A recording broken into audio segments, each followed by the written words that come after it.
Hey there, TNA fam! How's it going? We're back here at the impzonepod podcast today. I want to talk about the difference between legitimate heat and heel heat. Now, I think I'm more going to actually talk about this in a company sense right here, more so, I guess. Um, but this obviously applies to wrestlers mostly. But there's a huge difference between somebody going out there and getting heel heat in general. We've seen this many times where people have gone out or tried to go out there, get their heat, get their stuff, whatever, do the thing, get over, work that crowd, so to speak. But in doing so, they've just gotten actual real heat, and sometimes yes, that can be good. Like even back in the day, you can talk about guys who got some legitimate levels of heat with the fans, like Roddy Piper getting stabbed or getting shot or whatever else, or all this other stuff and whatnot, or people having guns in the audience, or about to shoot somebody, or about to stab somebody, or whatever else, or following people down alleyways and different things like this. Certainly, people have had that in the past. Certainly, people, as well, make threats to some of these people, bro. Especially if you're one of those people that are out there making these threats. Fuck you, for one thing, for getting worked up over something that is a fake storyline on your TV, effectively. But you're getting worked. you know, that's the work, brother. That's the work of the wrestler. And it's the same for a stage show or a movie or whatever.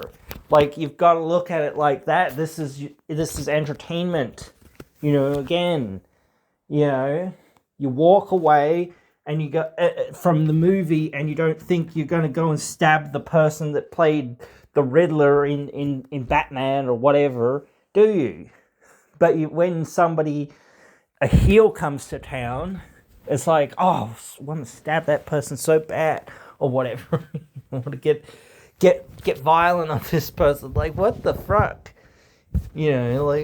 First of all, with that sort of thing. But this is what I mean by saying I'm mostly talking about the company-wide aspect here, is that it's not so much heat, I suppose, in some ways, where people are actually, I don't know whether it's actual outrage or whatever towards TNA or whatever, but there's certainly, I've said it before, there's that toxic element, and there's that unfortunate perception is reality type element to things. But there's also just there is this sort of element out there, which is just, this boo earns thing, where it's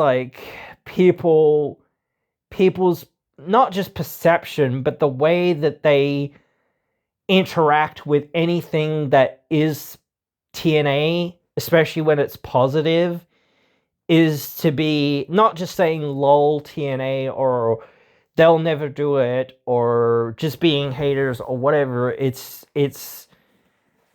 more of, I don't know, I can't really explain it, but it's just such a thing that gets these people worked up. It gets people mad, to think that this place is doing good.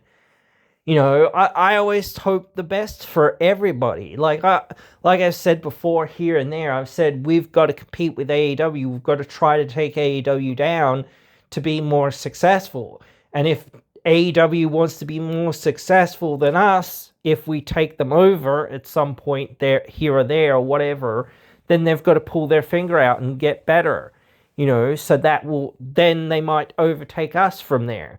So then we've got to go, oh shit, now it's on, like Donkey Kong, we've got to get better again, and then they've got to get better again, and back and forth and back and forth. So they both make each other better and better and better every single week, every single month, whatever it is. And that gets the investment, hopefully, from sponsors and from, networks and from streaming services and all this other stuff to say, okay, both of these companies are starting to get red hot on fire, and they're starting to draw a lot of money for us. That's the idea of this. If AEW doesn't do that and they just go, oh well, whatever, we're getting beat now, whatever, we'll just slink away into the corner, or we'll just keep going the way we're going, or we're not going to try to turn things around or whatever, or we're not going to try to focus on that, we'll just be here and keep doing what we're doing. That's just a recipe for disaster.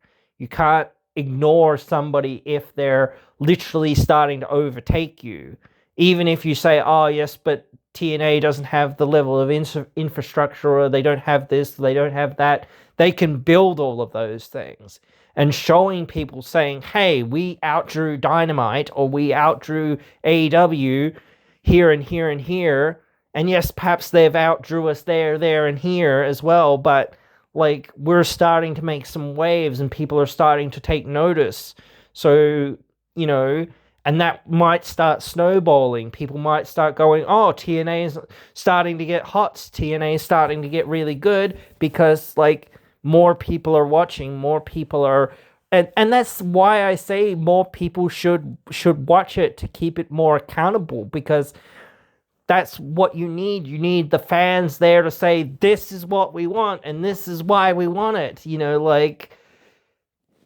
That's what I mean by saying this. It's like the company itself needs to realize, again, I went through this before. It's we cannot gyp the fans at some points.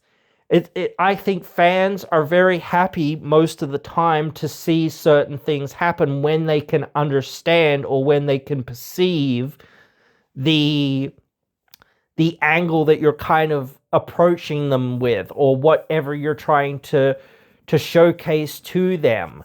You're not just saying, oh, we're going to do this thing with Frankie Kazarian because, well, we need to get the belt off Kazarian so that we can have him chase it to the AMC debut. That's great and all. That's cool. That's obviously great heel heat or whatever else it is in some ways, but it's now creating that level of legitimate heat with the audience. And again, or with it, not with just the core audience, I don't think, because I think the core audience is actually very understanding for the most part. I think it's the more casual or more lapsed fans, or the more, I don't know, the more mark fans in some ways that they kind of know the dance somewhat, but they don't really know the dance. And I said this before, it's a little bit like, they did that whole storyline with Kazarian, or here, and it's basically a copy and paste of the storyline that they just did with Santana trying to get the belt. So in some ways it's you're rehashing a lot of that stuff to kind of get people back interested and saying, oh, okay, cool, why are we tuning into this, besides the fact that it's the AMC debut, and besides maybe, oh, look, AJ Styles is going to be here. I said before, if you're going to have a title match on this episode between Kazarian and Santana, who would give a flying fuck about that? Especially if Santana was the one holding the belt. No one or their grandma would give a flying fuck about that, realistically. So saying, hey, we've got to flip the script and say, okay, well, Kaz has got to hold the belt, because then at least there is that amount of care that the audience should have for Kazarian. So it's yeah, I understand to say, oh, I didn't like this decision, or I thought this decision was bad, or Kazarian's not the draw, or yada, yada, yada, yada, whatever. He's not, this, he's not that, whatever. I don't care if you think that, or if you even have proof of that. in some regards, that's what they decided to do, because that's the way they decided to get people to try to invest them. And it certainly did work in some ways, but in the way of a more legit way of like people just questioning TNA's like sense of booking. But like what else were you gonna do? Like, again, like people might say, oh, just get AJ to challenge um Santana on that episode or whatever. Like, dude, like WWE needs to sign off on that. And they still haven't signed off on AJ having a match in TNA. And I don't know whether they will. Like I said this before, I don't know whether they will. I think that they won't, honestly, in some ways. Because, you know, maybe they will, and I'll be pleasantly surprised, but like I keep thinking that they're just not gonna do that. They might let him make appearances for TNA, and I think that this is almost going to be his last appearance, perhaps, maybe, like besides like a Hall of Fame, maybe. I think that that's in the cards, but beyond that, I don't think that they're gonna honestly let him do very much. I don't think they're gonna let anyone do very much. But that's the thing. Like I said this about, somebody said this actually, and I wanted to bring it up. They said that like they wouldn't send somebody like AJ over there for fear of him getting injured. Injuries can happen anywhere, anytime, at any place. So it doesn't matter whether they're sending him to TNA or to NXT or to Germany or to, I don't know, Albuquerque, New Mexico, or whatever. It doesn't matter where you're sending anybody. Of course, somebody can get injured at any time. So I don't think that the idea of them saying, hey, we're not going to send him over there just in case he gets injured has a whole lot of weight. Of course, they're always considering that. They're always considering whether somebody's going to get injured or whatever else. So obviously that's not the reason for them being like, oh, no, we won't send him to you. Like, I do feel like WWE, and a lot of people have sort of hinted at this, I think that WWE wants to, you know, tease that carrot for as long as they can with TNA and just keep, you know, tugging it away so that TNA is more compliant to them, you know, and whatnot. And I do think, like I said before, this is where the rubber meets the road with this relationship, in my opinion, because if you don't, like, concede a little bit, WWE, that, you know, people are going to be like, well, at least TNA should be, in my opinion, be like, well, you know what, you dangle that carrot in our face very well, and you goaded us along for that whole friggin' time. Great, thank you so much for working with us. You know, maybe we'll talk to you in a few more months, but this partnership is basically over now. We're not interested anymore. And I said that before, where I was like, and I've said it a few times, where it's like, nah, you know, we're done now. No, we're done now. You know, we've done everything in our power to accommodate for you. And hey, we've only asked really a few things from you, and you've been less than forthgiving with those things. And whatnot. So no, we're done. We're done with this because, you know, we can't be bothered continuing to chase that carrot or whatever else it is, because now you don't even have a carrot for us to really chase. So what's the point in us doing anything for you when you just refuse to do anything for us in return for us doing literally basically everything that you asked for? And that's again where some of this comes from as well. It's like, yes, the WWE partnership is somewhat good in some ways, definitely, absolutely. But like, there's also a lot of negativity around WWE for a lot of different reasons. TKO not being holden to one of them. But again, yeah, there's certainly some other stuff going on there, and I do think that there is that level of, like, not just from the AEW marks that are just, like, anti-everything that's attached to WWE, but I do think that they have a point in some regards as well. But, yeah, I just don't like how, I don't know, the level of I don't, not naysayers, because they're always going to be there, but just the toxicity, the absolute toxicity of some of this stuff. It makes me really mad and really sad, and that's why, like, I don't want to go much more out there into it. I don't even want to talk to some of these people. It makes me scratch my head sometimes and makes me ask questions sometimes out there and whatnot. But honestly, sometimes I think, from my own mental health and whatnot, I'm just going to start ignoring some of this stuff. If I see it, I'm just going to start blocking people and things like this, or start, whatever, blacklisting stuff just so I don't see it anymore, because I'm just over the negativity. I only want to see, people with, like, oh yeah, they could do this better, or they, like, constructive stuff, saying, hey, that wasn't the best maybe, or whatever else it is, but they can get better. This is a little bit of a letdown, or whatever else it is, but, like, again, they could do something here. This could be more interesting. That's what I want to see. I want to see people saying, hey, here's an idea, or I actually really enjoyed this, or there was still something there that I really enjoyed, or whatever. And I think, again, I do agree in some ways with some of these people, but it is like, you've got to understand what the thing is. Like, this is what it is. It's like, who else would you have gone with as being, like, the top heel champion for Kazarian, or for Nick Nemeth, maybe, I don't know, or whatever, to win that belt and say, okay, cool, I'm going to hold it for a couple months or something, or whatever it is, and then Santana's going to try to win it back on this big AMC debut thing.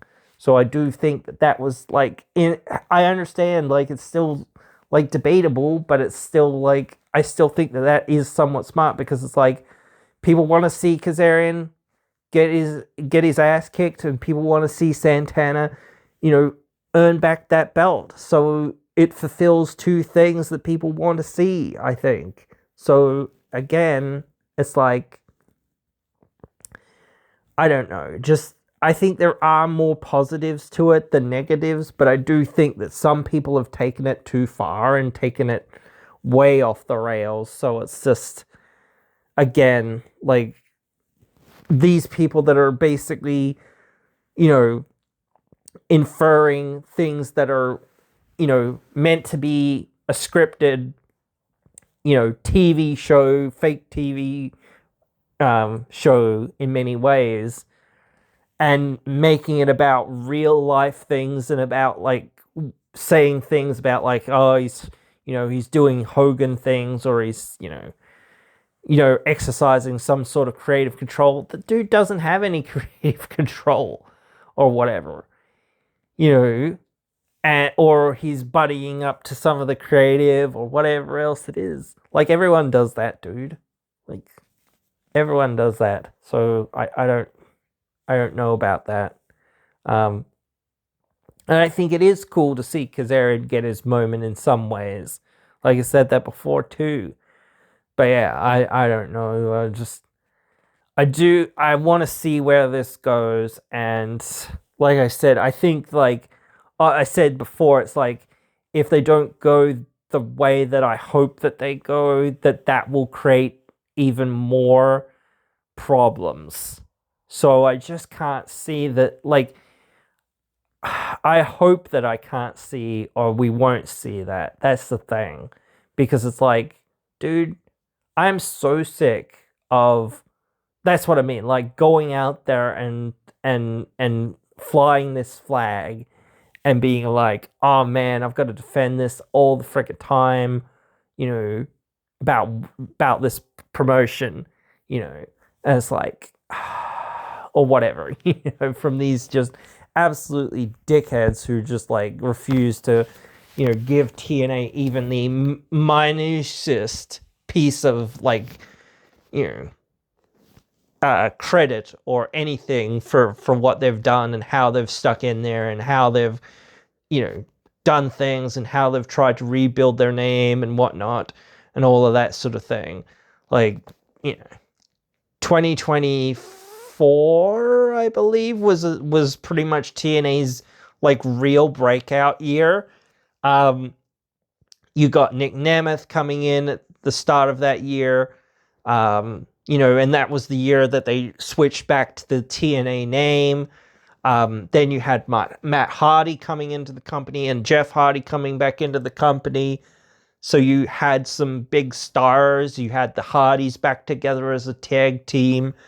You had a lot of like cylinders working together all together sort of thing.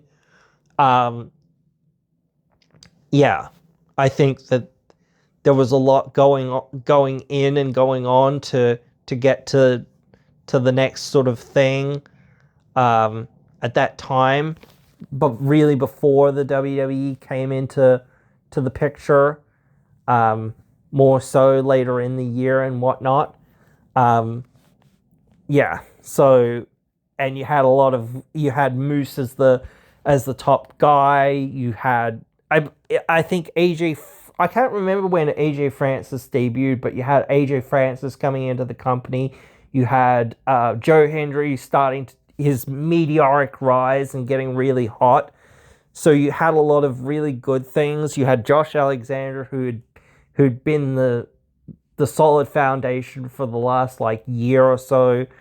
And there was a lot of fire around TNA at the time because there was like,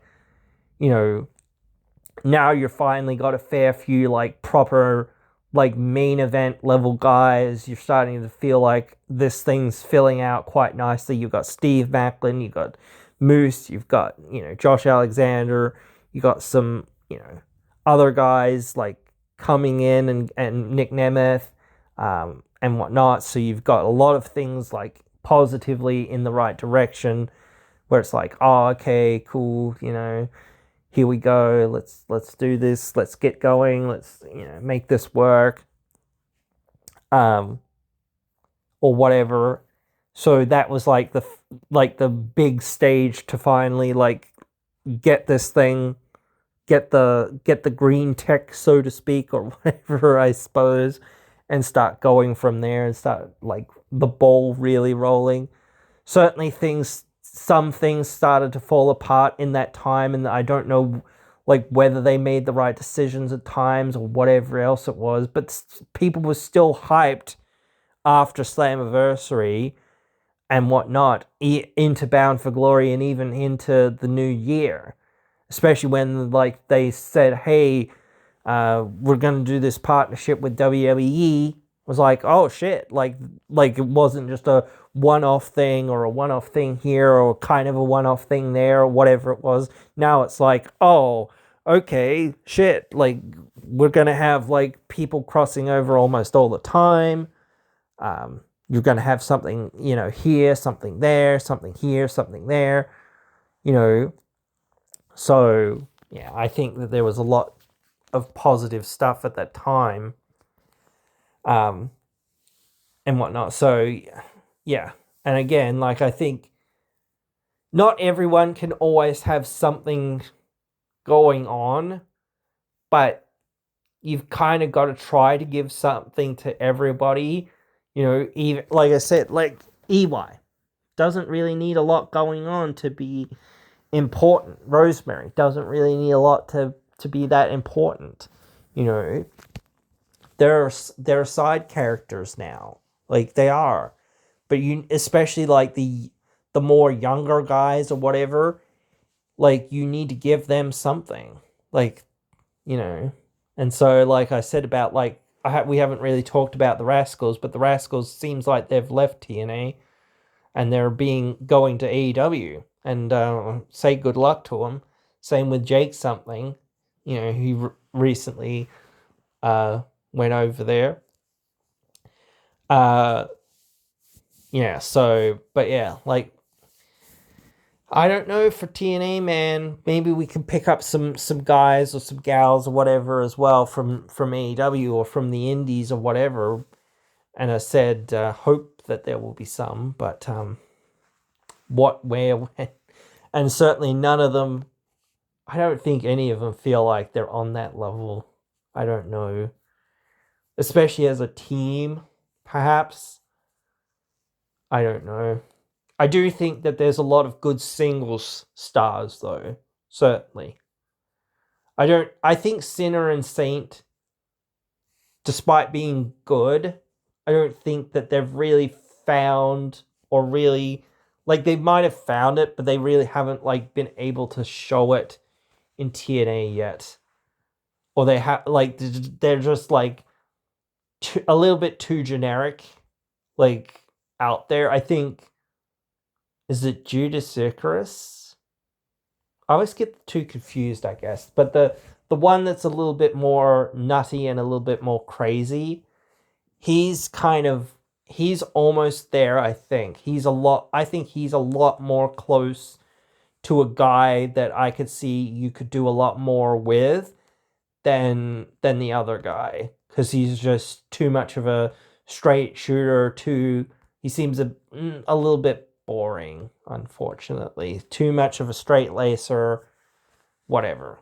Like, because even as a like babyface, I think you need something a little bit more to make you like a little bit more charismatic and a little bit more interesting and a little bit more flair to you and whatnot. You can't just be like Mr. Iceman, whatever. I don't know.